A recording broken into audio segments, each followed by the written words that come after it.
Igor, reprezentančnega premora je konec, kaj je novega pri Olimpiji? Novega da je prošlo još 10 dana od oporavka ISE, što znači da je 10 dana bliže povratku u normalan trening. Novoga je da je Kronavetar odigrao nekakve prve ozbiljne minute nakon dugo vremena, što je pozitivna vijest. A što se drugih stvari tiče, manje više se uobičajeno priprema za iduću utakmicu. Ovu stanku smo iskoristili da bi dodatno podigli sposobnosti i nadamo se da ćemo nastaviti tamo gdje smo stali.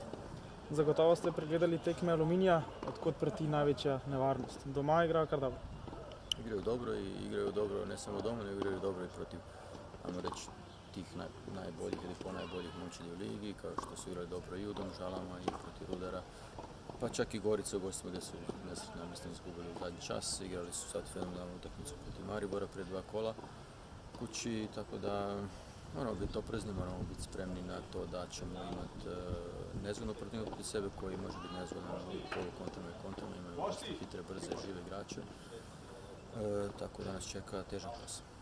Tudi v Kidričevem bo lepo število ljubljanskih navijačev, ali morda lahko pričakuje kakšno spremembo v prvi 11-terici v primerjavi z zadnjo tekmo?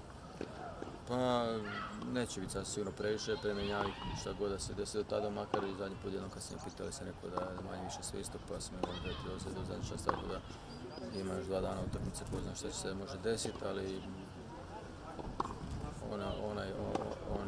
grupa igrača koji najčešće konkurira i onih par koji su na grupi ili igraju ili se mijenjaju da će konkurirati za utakmicu. Tako da što se tog tiče biti sve manje više trebalo biti slično. Igor, najlepša hvala. Hvala.